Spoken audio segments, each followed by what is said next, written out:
Մայրաթոր Սուրբ Էջմիածինը հրապարակել է վիճակագրություն Գարեգին II ամենայն հայոց հայրապետի գահակալության քառորդ դարյա շրջանում տեղի ունեցած կարգալուծությունների մասին։ Տվյալների հրապարակմանը առիթ է հանդիսացել հանրության եւ լրատվամիջոցների հետաքրքրությունը հարցի նկատմամբ։ Բացի այդ, Մայրաթորը մտահոգիչ է նկատել, որ շրջանառվում են չճշտված եւ անստույգ տվյալներ։ Հրապարակված տվյալների համաձայն շուրջ 26 տարում կարգալույծ է հռչակվել 101 հոգևորական։ Պատճառները տարբեր են։ Ոմանք հոգևոր ասպարեզից ինքնակամ են հեռացել, չկարողանալով կրել եկեղեցականի ծանր բեռը։ Ոմանք չեն արդարացրել իրենց հոգևոր պետերի հույսերը։ Ըստ վիճակագրության փաստացի 38 հոգևորական ասպարեզը թողել է իր դիմումի համաձայն, 27-ը ինքնակամ լքել է ծառայության վայրը, 15-ը կարգալույծ է արվել թեմակալ առաջնորդների ներկայացրած միջնորդագրերի հիման վրա և 21-ը ուղղակիորեն վեհափառ հայրապետի կողմից։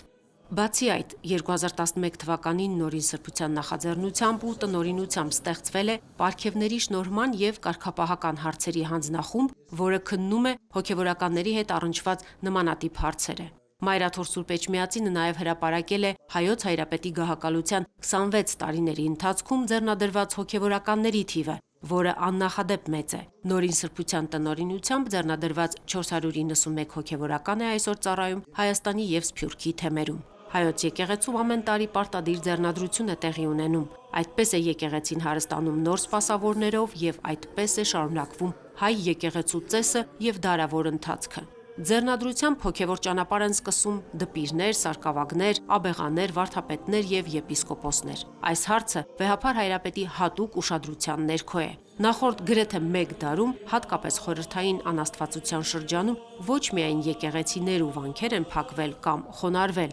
այլև եկեղեցին զրկվել էր հոգևոր դասից։ Տասնամյակներով փակ էր հոգևորական պատրաստող Գևորգյան հոգևոր ճեմարանը, դատապարտելի էր եկեղեցական ասպարեզ մտնելը։ Նորին Սրբությունն ինքն այն հազվագյուտ մարդկանցից է, որոնք հալոցքի շրջանին հաջորդած ժամանակում խիզախորեն հոգևոր ուղին ընտրեցին։ Հայաստանի անկախությունը վերացրեց այդ արգելքը, սակայն տարիներ պահանջվեցին հոգևոր կրթարանները վերականգնելու համար։ Դրանում անժխտելի է Գարեգին II ամենայն հայոց հայրապետի դերը, որի շնորհիվ հարյուրավոր եկեղեցականներ կրկին ծառայում են եկեղեցուն ու ժողովրդին։